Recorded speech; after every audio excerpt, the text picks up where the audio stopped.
This nugget is the first of two nuggets dealing with the PMBOK area for project cost management.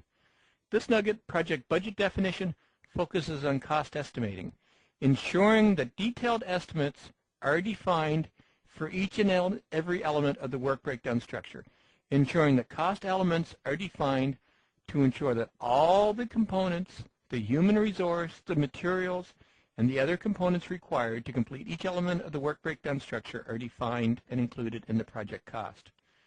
And then cost budgeting will sum the individual cost estimates together into a total project budget, dealing with issues for cash management, budget forecasting, and overall cash management for the project. The final element, cost control, will be dealt with in the next nugget, which deals with project budget management. The first step in developing your project budget is cost estimating, determining the cost to deliver each and every element of the work breakdown structure. The cost for each and every element of the breakdown structure can consist of a team. How much does the team member cost? How many hours is the team member committed to the work breakdown structure will determine the cost for the team. There may be specific materials related to each breakdown structure element. How many materials, how much do the materials cost will allow you to allocate a cost to each element of the work breakdown structure. And similarly for the supplies, knowing what the supplies are related to each element of the work breakdown structure will allow you to determine the specific costs related to that work breakdown structure element. An important consideration when doing life cycle or estimating is determining the life cycle cost. Life cycle cost involves examining the trade-off of spending more now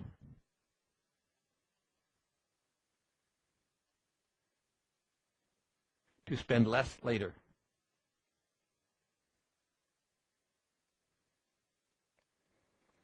I.e., if your project involves an element of analysis and design, the widely held belief, and I'm one of those who hold this widely held belief, is if you spend more time, more money during the analysis and design phases, that you're doing a better job of defining the requirements and defining how the requirements will be satisfied, will result in significant less spending in the development phase when you actually develop the right thing right the first time, as opposed to getting into enhanced levels of testing or enhanced levels of rework. So as part of developing the overall cost estimate, you need to understand the cost for the team, for the human aspect, for the materials and the supplies required to allow you to complete each and every element of the work breakdown structure, but you also need to get into the trade-off analysis and determine, does it make more sense to increase the spending in analysis and design to have a more complete, more robust analysis and design document so that the development will require less testing and less rework and less refitting to ensure that we finally meet the overall project requirements. As you're developing your detailed cost estimates for each component of the work breakdown structure, you need to be aware of what cost elements exist. You need to be aware of direct costs versus indirect costs and which costs are appropriate for your project. Direct costs, when dealing with a project team member, would be the direct salary cost for the team member. For every hour, every day the team member works on the project, your company is paying them so much in direct salary. But team members will also have indirect costs. It may be the fringe benefits. It may be their insurance premiums. It may be the space allocated for their desk. It may be the charges from the telephone company for their phone. It may be other costs directly related to the employee, but not considered to be direct costs. So as you're developing the cost elements for your project, what are the appropriate costs that the project needs to bear? What are the appropriate costs that should be included into the project? Do you only care about direct costs for your team, salary costs, or you should be factoring in other indirect costs, such as fringe benefits, telephone, desk, computer network access, and so on? The same considerations apply for non-team member costs as well. If you need to buy materials, if you need to buy a specific piece of material for your project, the direct cost would be the cost paid to your supplier for the material. But what about the indirect costs? What about the time for the purchasing agent to go out and negotiate a deal? What about the transportation costs to receive the material?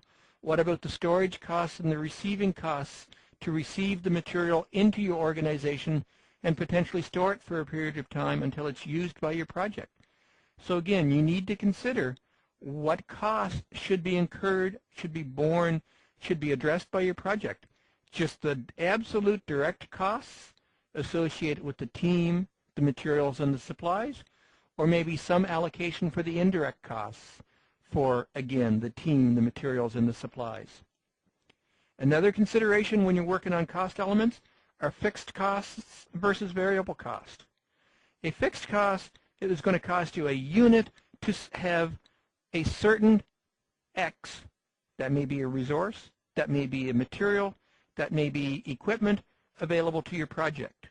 So if you need to buy a computer server, if you need to buy a piece of equipment to allow your project to continue, that's a fixed cost. It doesn't matter whether your project uses it once, uses it 100 times, uses it every day for the project. You paid the single fixed cost to acquire the product, and the cost doesn't change depending on the usage. Other project costs are going to be variable costs. For every unit used, there will be a direct cost, or for that matter, an indirect cost. For every hour of a team member on the project, there will be costs. For every piece of material bought, there will be a cost. For every supply used, there will be a cost.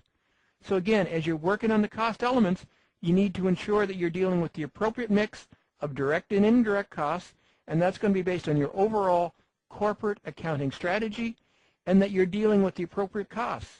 The variable costs are typically the ones that are most easily identified and most easily included in the work breakdown structure element, because the variable costs are directly related to the level of work with each and every unit of the work breakdown structure. The fixed costs are often harder to define, harder to find when developing your cost schedule for your project. You forget that you needed to buy the server. You forget that you needed to buy the piece of equipment, and it simply disappears into the infrastructure. You must ensure that all fixed costs specifically acquired and allocated to your project are included in the overall cost calculations for your project. Another consideration you need to bring into play when you're determining your project costs for each work breakdown structure element is the cost variability. How much control do you have over the cost changing over time? If you need to buy material throughout the duration of your project in month 1, month 2, month 3, month 4, how much control do you have over the cost for that material that it's not going to change over time? That it costs $1 in month 1, it may cost $1.50 in month 2, it may cost $1.75 in month 3, it may go back to $1.50 in month 4, and so on. What control do you have over the cost, i.e. what control do you have over the effect inflation or deflation is going to have on your project costs? A lot of materials will get expensive over time as a result of inflation.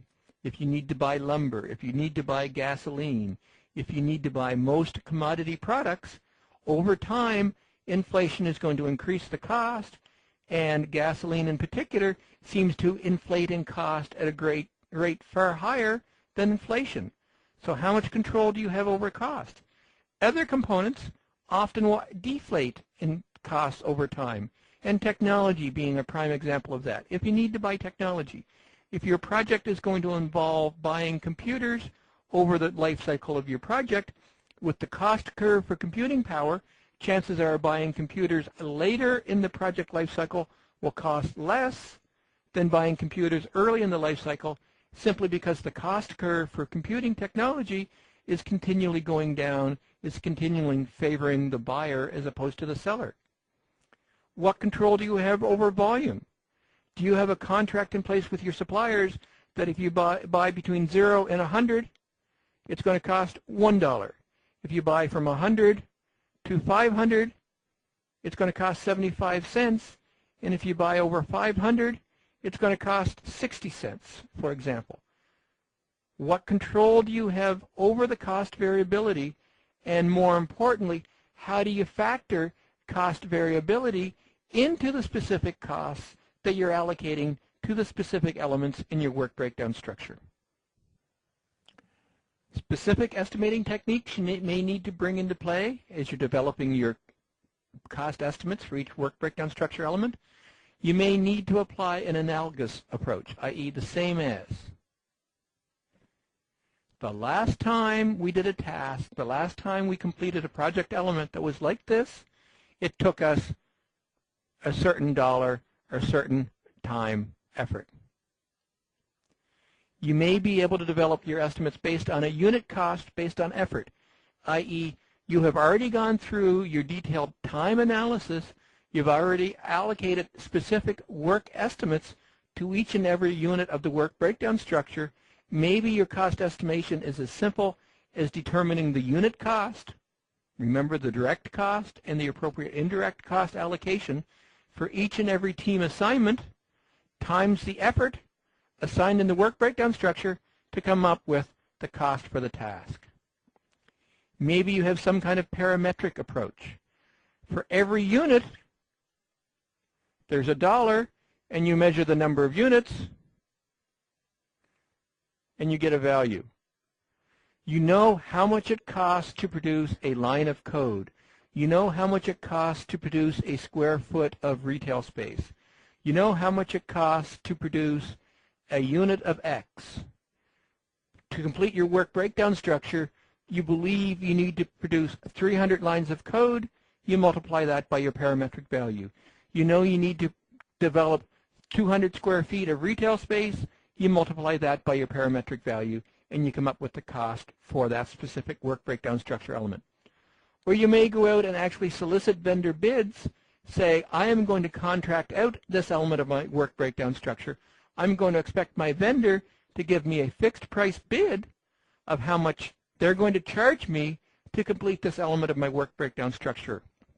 There is no one right strategy for developing the estimate, the cost estimate, for each element of your work breakdown structure.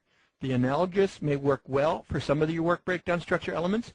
Others that are pure team member based, unit of effort by team member times cost, direct and indirect cost for the team member, will develop the cost for some components. Parametric will be appropriate in other instances, and vendor bids and fixed price quotations will be appropriate for other components of your work breakdown structure. So you may apply one, several of all of these estimating techniques to come up with the cost estimates for each WBS element. And that's what this component is dealing with, developing the cost estimate for each component of our WBS. The final step in project budget definition is to develop your actual project budget, or as the PMBOK defines, cost budgeting. The first and most obvious step is to aggregate the costs. Sum all of the costs for each of the elements of the work breakdown structure that you developed during the previous step will result in your project budget. When you're aggregating your costs, ensure you're including all costs. The easy and obvious ones to identify are the direct costs directly associated with the work breakdown structure, the direct variable costs. But ensure you're including all costs, the direct and the indirect. The fixed and the variable costs all must be included into the aggregation of the costs for the project.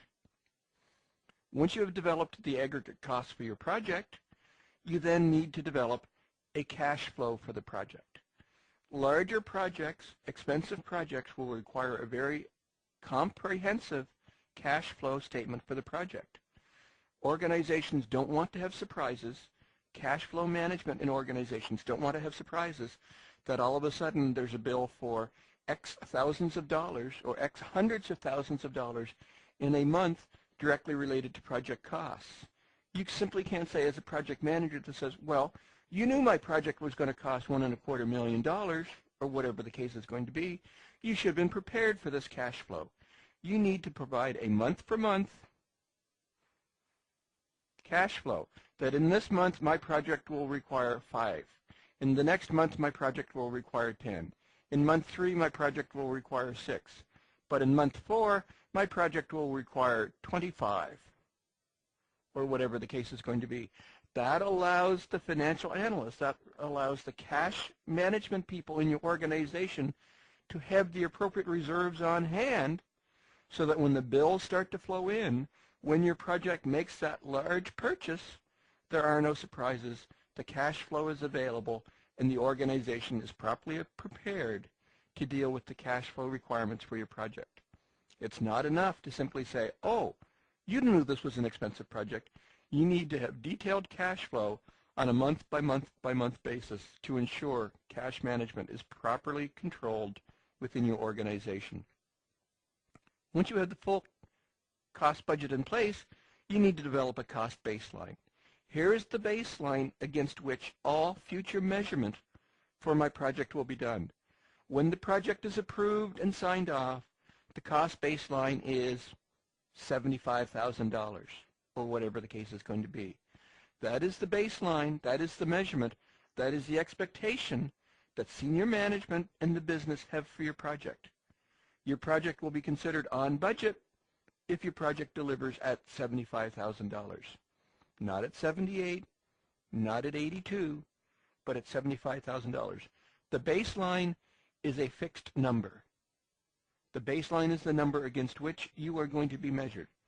The only way your cost baseline can change is with approved changes.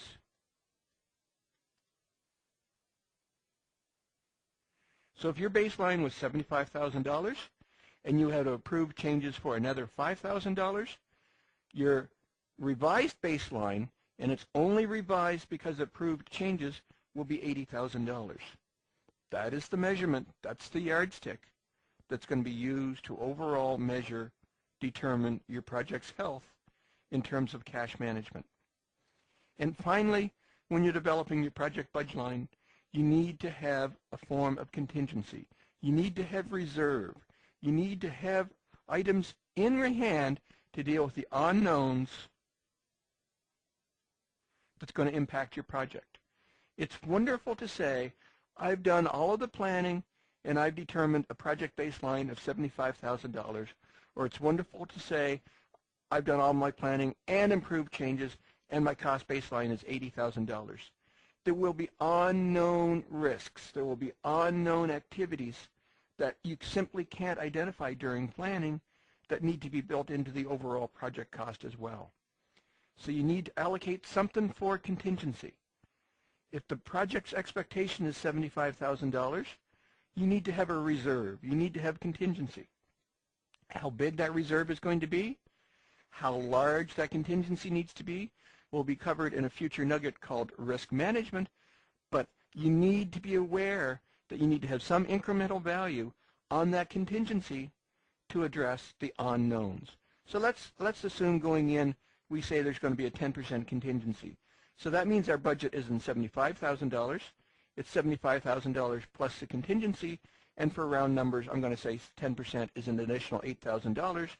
So your total project budget is $83,000, and that's excluding change. Change would increment that ongoing as the project is delivering. So although your cost baseline, the item your project is going to be measured against, should be the detailed project plan of $83,000, the project with contingency will actually be $83,000 to ensure you have some room to deal with the unknown, some room to deal with the risks, but the contingency needs to be managed separately from the cost baseline. It's not simply mad money that you can use randomly throughout your project. It's there to cover specific project risks. And finally, in terms of cost budgeting, you need to be aware of your level of precision. You'll notice when I've been quoting numbers, I've been quoting numbers rounded to the even $1,000. Although during your detailed cost estimating, your estimates are probably developed down to the dollar or even possibly down to the cent level, when you're preparing a cost budget, you need to round the numbers to the appropriate level.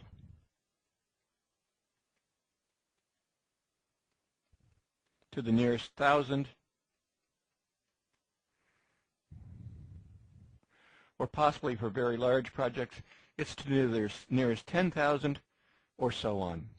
If you develop a cost budget that says, my total project budget is $75,000, $321.19, no one is even going to look at the lower level numbers, and it actually gives a false degree of impression that instead of being measured that your project delivers in the range of $75,000 or more appropriately in the range of $83,000, they're going to expect your project to deliver down to the dollars and cents.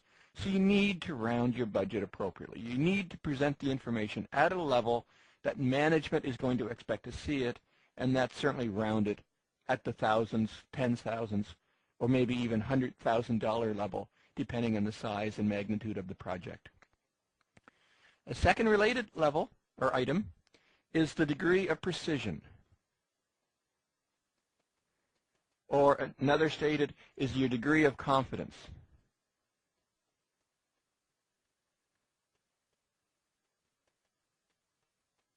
Do I believe my budget is plus or minus 10%? I.e., this is a very detailed, focused budget. If you think back to when we were doing with time management, a rolling wave, that I have detailed estimates for each and every element of my project, or is this a plus or minus 50%, that this is an initial project budget, I only have detailed estimates for the next phases of my project, which is the first of 5 phases, and I have summary level estimates for the remaining phases of my project. So when you're presenting project budget information, make sure that you're presenting your precision level or the degree of confidence. Yes, I'm telling you my project is going to be $83,000, but that's plus or minus 50%. I'm not far enough into the project to be able to definitively tell you that the project is going to be $83,000. Every piece of information I have at hand right now tells me it's going to be $83,000, but there's a degree of confidence. I need more information. I need to be farther into my project to allow me to deliver a definitive statement for the project budget. One final consideration you may or may not need to be aware of when you're producing your project cost budget is the actual accounting processes, the processes that the accounting department will use when determining and validating and working with your project budget. And these can be reviewed in terms of things like present value, net present value, rate of return, payback period, future value, discounted cash flow, and so on. My recommendation is you need to work carefully with your finance department to understand the accounting principles they will apply. Will they be doing present value or future value? Do they need a discounted cash flow? And work very carefully with those financial analysts to ensure that you're applying the appropriate accounting treatment for your project. To apply these accounting treatments, you need to know expected rate of returns, rate of return. You need to know your company's expectations for inflation. You need to know your company's expectations for interest rates, and so on. So there's a lot of very specific information that your financial analysts in your organizations will have that you will need to flow into each and every one of these calculations that you may or may not need to do in terms of the accounting value or the accounting treatment for your project. I keep saying you may or may not need to do. If you're dealing with a short project that covers a 6-month window, I would suggest, and I think I would be very accurate with this, you will need to apply none of these accounting principles, because the difference between the present value of money now and the present value of 6 months hence is very much the same. There's limited application of inflation or interest rates on that money. But if you're dealing with a project that covers 2, 3, or 4 years, then there is all likelihood that you will need to work with your financial analysts to work through the present value of money, to work through discounted cash flows, because then your project will be very much impacted by inflation and interest. So again, my going-in statement is work with your financial analyst, work with your accounting department to ensure you're applying the proper accounting handling of your budget and that you're presenting your detailed budget information in the format at the level expected by senior management. Having said all of that, Those of you going forward with your PMP exam, you need to be very much aware of these terms. So what do these terms mean? Present value is applying an expectation of future interest rates to determine what the future value of, what the present value of money is that would be received at some future point in time. So if your project is going to have a benefit statement of $15,000 in 3 years' time when it is implemented, what is that $15,000 worth in today's money, i.e. the present value, and that applies an expectation of what the interest could be earned, etc., etc. The opposite to present value is future value, and that would often be taken into account in project calculations as well, where future value is just the opposite. If I took the $5,000, $50,000 that my project needs to expend and put in the bank account and left it in the bank for the 3 years that my project is going to be using that money, how much money would my company have? What is the future value of the money? Is it a good investment to invest in my project, or should the company be simply investing in the bank? What's the net present value? Is the present value of money minus the present value of the costs, i.e. what is the return on your project? If you take the full discounted future value of benefits minus the full discounted value of the cost for your project, what is the return? Again, is the company better off investing in your project, or is the money better off taking the funds from your project and putting in the bank and earning interest, which is equivalent to our rate of return? Is this a good investment decision for our company or not? And what is the payback period? Based on the costs, based on the benefits for the project, is this project going to pay for itself in 6 months, 1 year, 2 years, 5 years? And often the length of the payback period is going to be a large determination of whether, in fact, the company will want to invest in your project or not. So for those of you doing your PMP, you need to be aware of, and the key is you need to be aware of these financial management terms, what they are, and how they're applied to your project. You do not need to be a financial analyst. You do not need to have a degree in accounting. In fact, in most instances in the PMP exam, you do not even need to calculate any of these present value, future value, rate of return calculations. You simply need to be aware of what they are and how they're applied to a project situation. In a live project delivery situation, my recommendation is work with your financial accountants, work with your cash management people to ensure you're doing the proper rate of return, that you're using the inflation factors that your company expects to see for the future, that you're applying the interest rates that your company expects to see, that the financial accounting principles applied to your project budget are consistent with your organizational policies and procedures, as opposed to what you, a specific project manager, may feel is the proper information related to inflation and interest rates. This concludes our first of 2 nuggets on project cost management. In this nugget, we focused on cost estimating, defining the costs, all costs, for each element of the WBS. We focused on the fixed costs and the variable costs. We focused on the direct costs and the indirect costs. Through cost estimating, we're able to identify and define all costs for each element of the WBS. Then in cost budgeting, we aggregated the costs into an overall project budget. Once we had the project budget in place, we applied the financial management principles to ensure we have a budget that's acceptable within the confines of cash budgeting, cash flow management within the organization. Once the budget was in place and fully defined, we developed a cash baseline. The baseline is the factor against which our project is going to be measured. And then we applied the appropriate contingency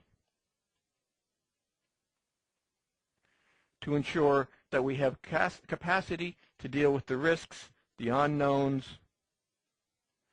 to allow us to successfully deliver our project and meet our project delivery expectations. This concludes our nugget on project budget definition. I hope this video